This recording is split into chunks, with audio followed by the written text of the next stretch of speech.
So we are on the third week of Lent, and as I've been saying, and I will continue to remind us, Lent is a season when we are reflecting upon the darkness and the death around us.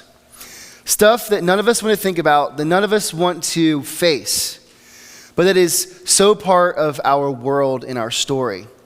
And Lent is one season every year where we have to think about that. We have to think about our own coming death, our own inability to live the way we want to live.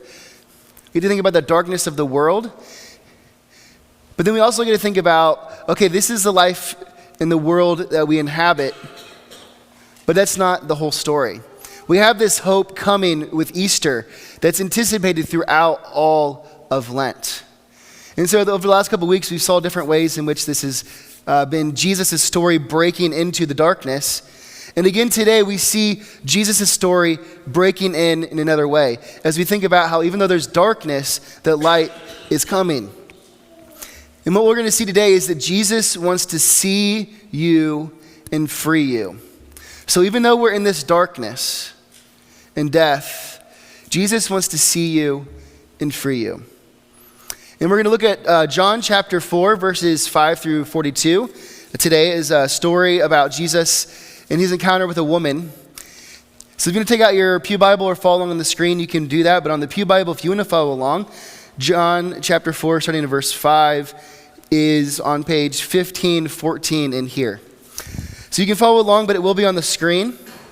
So let's take a look at the story as we see how Jesus wants to see you and free you. So this is how the story opens up here in John chapter 4, verse 5. So he came to a town in Samaria called Sychar, near the plot of ground Jacob had given to his son Joseph.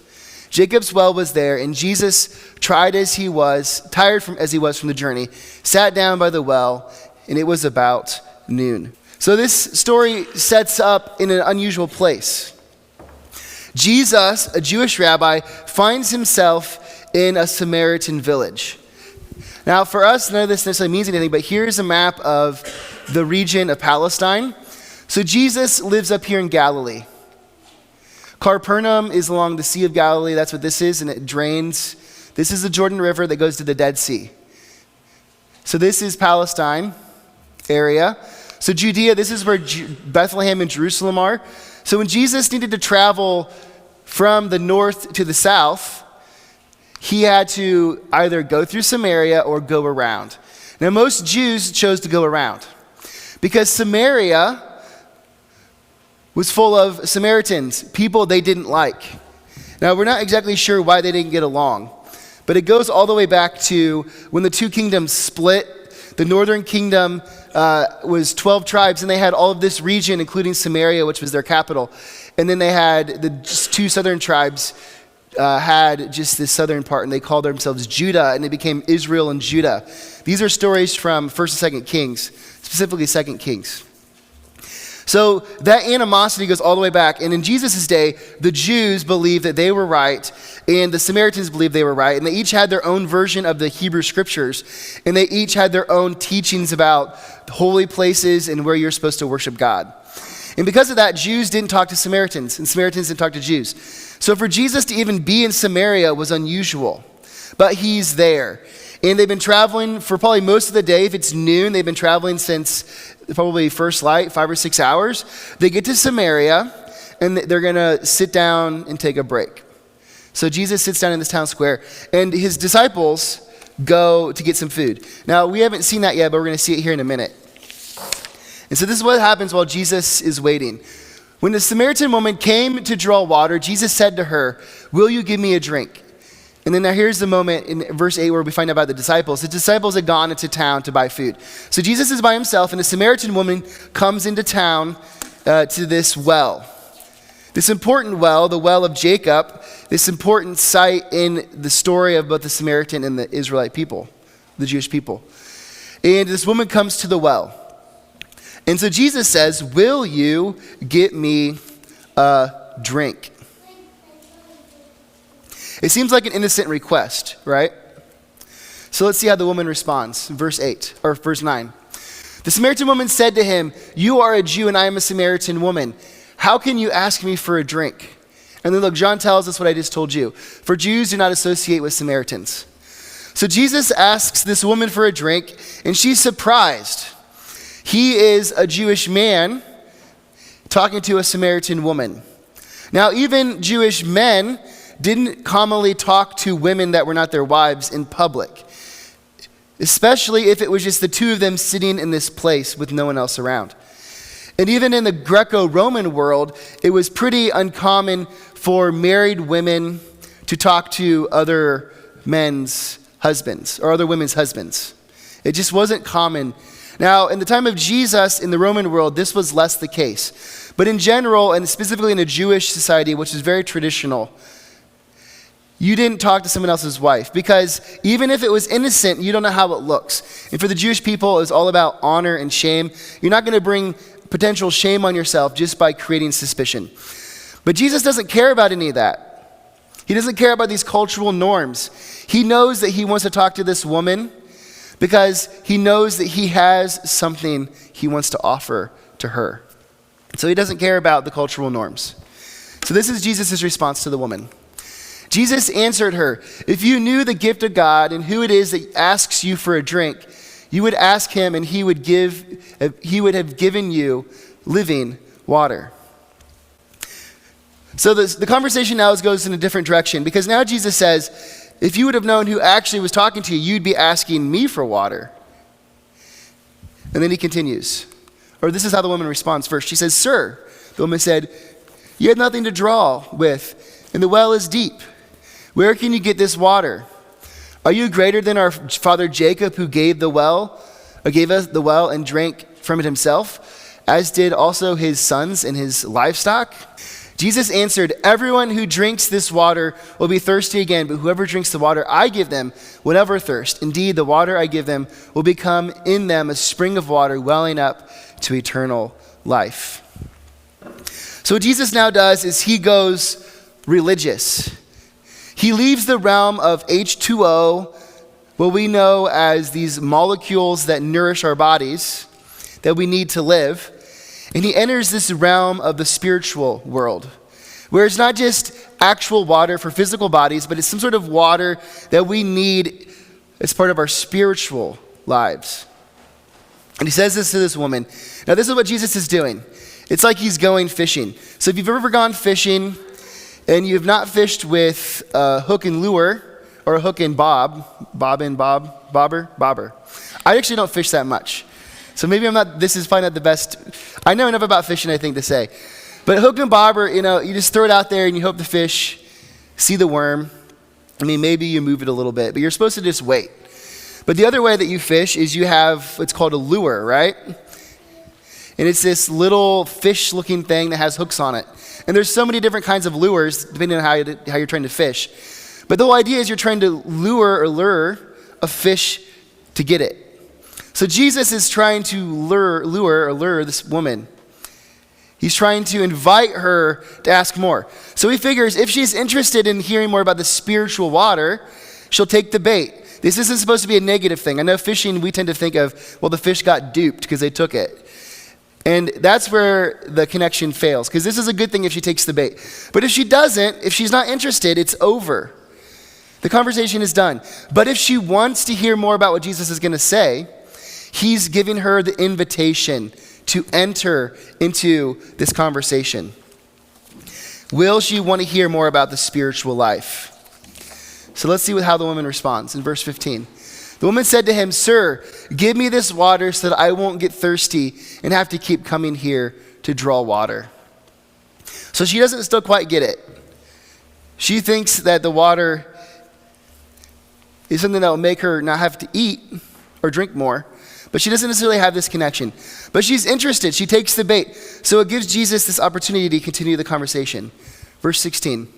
He told her, "Go call your husband and come back." "I have no husband," she replied. Jesus said to her, "You are right when you say you have no husband. The fact is you have had 5 husbands, and the man you now have is not your husband. What you have said is quite true."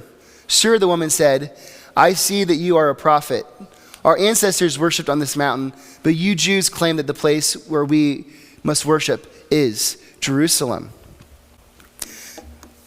So Jesus is now showing himself to this woman. He's flashing a little bit about who he truly is.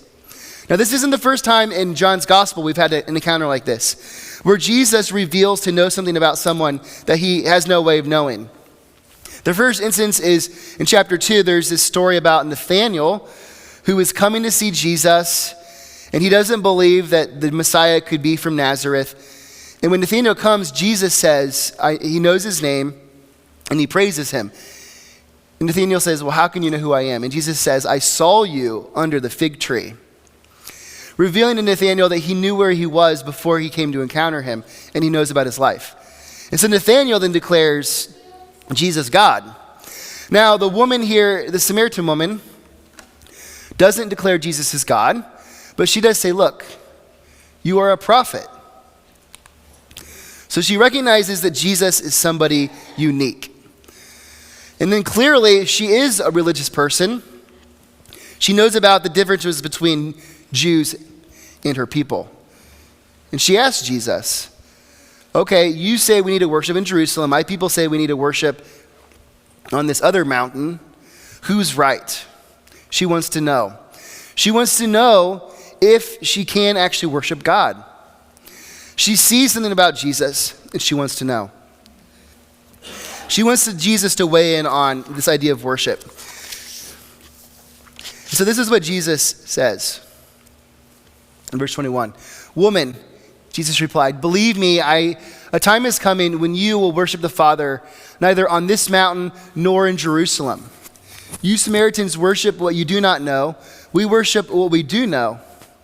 For salvation is from the Jews. Yet, a time is coming and has now come when the true worshipers will worship the Father in the Spirit and in truth. For they are the kind of worshipers the Father seeks. God is Spirit, and his worshipers must worship in the Spirit and in truth. So he does acknowledge that his people are correct, but he says, that's okay, a time is coming when it won't matter anymore. When you Samaritans will be able to worship God just like we worship God, and you won't have to go to any mountain or any holy place. You will just be able to worship God wherever you are. Because just as God is Spirit and can be anywhere, you'll be able to worship him in spirit and truth. Referring to the coming of the Holy Spirit, but more so, Jesus is showing that things are going to change. And when the woman hears this, this is what she says. The woman said, I know that the Messiah called the Christ is coming. When he comes, he will explain everything to us. So now she goes to this conversation about the Messiah, and this is how Jesus responds. Then Jesus declared, I am the one speaking to you. I am he. So at the well, waiting for his disciples to come back, Jesus manages to have this life-shattering conversation with this woman. He knows her darkest secret. The reason she probably is coming to the well at noon, because she's ashamed of herself because she hasn't been able to keep a husband. And most likely because, we don't know for sure, it doesn't say why, but remember, in the ancient culture, only men could divorce their wives. So something about her is causing men to divorce her, which is probably that she cannot have children. There could be other reasons, but that's probably the reason why. So she has this shame about not being able to have children and not being able to have a husband, and she's living with a man who isn't her husband, because in the ancient world also, if you're a female, you have almost no way to support yourself unless you have a male partner. So she's trying to hold on to life, but she's not living the life that her people think is okay, so she's ashamed. And Jesus doesn't care. He wants to have this life-shattering conversation with her. And she recognizes that there's something about him, and he says, you know what? I am the Messiah that you're talking about. I am that person. He doesn't care that she's an outcast because he wants her to see him. Jesus wants to see you. It doesn't matter who you are or what you've done. If you're like the Samaritan woman, we all have things that we don't want anyone to know about. And Jesus knows, but he doesn't care. He wants us to see him. He wants to step through that darkness, and he wants us to see him. Jesus wants to see you. So why does he want to see you? That's the big question. Now the disciples come back. Verse 27. Jesus then, just then the disciples returned, and were surprised to find him talking with a woman. But no one asked, "What do you want?" or "Why are you talking to her?" Then leaving her water jar, the woman went back to the town and said to the people, "Come see a man who told me everything I ever did. Could this be the Messiah?" And they came out to the town and made their way toward him. So the disciples come back, and the woman leaves because she's going to tell the town about this man that she's just met. But this is an opportunity now for Jesus to talk to his disciples. So they've noticed he's talking to this woman, but they don't say anything. Meanwhile, his disciples urged him, "Rabbi, eat something." But he said to them, "I have food to eat that you know nothing about." Then his disciples said to each other, "Could someone have brought him food?" So Jesus, now the transition happens where they went to get the food. And Jesus needs to eat. They've been walking for 5 or 6 hours in this climate that's arid and hot. He needs food and he needs water. So they say, "Okay, here's your food, Jesus." And he says, "I already have food that you don't know anything about." And they're confused. They're like, did somebody give him food? They don't know what to think. But Jesus has something different in mind. In verse 35, he says, "My food," Jesus said, or verse 34, "My food," Jesus said, "is to do the will of him who sent me and to finish his work. Don't you have a saying, 'It's still 4 months until harvest'? I tell you, open your eyes and look at the fields. They are ripe for the harvest. Even now the one who reaps draws a wage and harvests a crop for eternal life, so that the sower and the reaper may be glad together. Thus the saying, 'One sows, another reaps,' is true. I sent you to reap that you what you have not worked for. Others have done the hard work, and you have reaped the benefits of their labor." So now Jesus shows them what he's actually talking about. This is one of those strange passages that John has a number of times. This time Jesus is talking about food being his Father's work. Now if we think about what food is, right, it nourishes our body. We need it to live. And Jesus says there's something so important to me that I need it just as much in food as food. And that is to do my Father's will, to do the work that he has sent me to do. And then he talks about that work in this idea of harvest, that there is a harvest waiting for him to reap. There are people out there waiting to hear his message and to be freed from their darkness. And it's so important to Jesus that he says, this is more important than eating right now.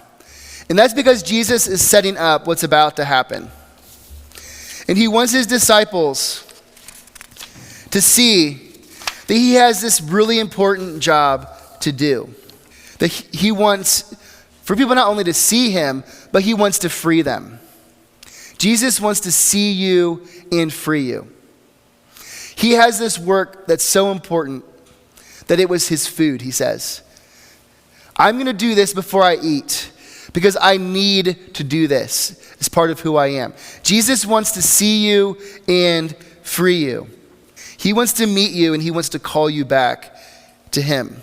Now, the Samaritans from the village are getting ready to come back. And we all face the question they face. We've seen the story of Jesus. He revealed himself as the Messiah to the woman at the well. And now he's told his disciples, I want to free these people. And I want to free all people. Because this is the work I've come to do. But the people have to make a decision. Are they going to believe Jesus? Are they going to see him, and are they going to let him free them? So this is how the Samaritan people encountered Jesus. Many of the Samaritans from the town believed in him because of the woman's testimony. And this is her testimony. He told me everything I ever did. So when the Samaritans came to him, they urged him to stay with them, and he stayed 2 days. And because of his words, many more became believers. So Jesus is received well by this village. Now this is the other piece we need to understand. Like I said, that the Jews and the Samaritans did not get along. Just before this, Jesus is getting rejected by his fellow Jews. But now we have a story of Samaritans receiving him. Jesus wants to come for all people, not just his Jewish people, all people. He wants to free them because Jesus wants to see you and free you. And so a lot of these Samaritans see Jesus and they believe. And then they say this to the woman. They said to the woman, "We no longer believe just because of what you said. Now we have heard for ourselves. And we know that this man really is the Savior of the world." So they encounter Jesus and they have this life-changing revelation. They saw him and they trusted him. So this becomes the question, what are we going to do during this Lenten season? We're going through this darkness. We're being reminded of our sin and our need to be saved. And here Jesus stands, and he wants us to see him, and he wants us to know that he's waiting to free us if we will receive him. Jesus wants to see you and free you. So on this third Sunday of Lent, we see that not only does Jesus come to offer us life that we don't deserve, that was the first week, and not only does he call us to trust him to be saved, that was last week, he wants to see you and free you. So much so that that's part of the core of what he needs to do is to see you and free you. He didn't talk to that woman at the well. He wouldn't have had to talk to the woman at the well, but he wanted to. He wanted to guide the conversation to a place where she could have this opportunity to see him. But he didn't stop there. He wanted to hunger for his Father's work, and he wanted to offer this to all of the Samaritan village because Jesus wants to see you and free you. We're on this journey of darkness, death, and chaos in Lent. But we're reminded that Jesus wants to break through that darkness and see you and free you. Easter is coming. But before we get to Easter, we have to go through this darkness. But in the darkness, we see the light of Jesus shining through. So where are you at in the story? Do you need to see Jesus and let him free you? I mean, it doesn't matter where you're at in your journey. We can always correct. We can always come back. I'm happy to have those conversations if you would like about that. We can always correct. It's never too late to say we're a little off the way, but we can come back to it. I believe that Jesus is looking for all of us always. He's always out there searching. He's like that lamb. He's the shepherd searching for the one lost lamb. But the question comes, are we looking for him? When we find him, are we open to him? Because Jesus wants to see you and free you. But we have to ask ourselves, are we ready?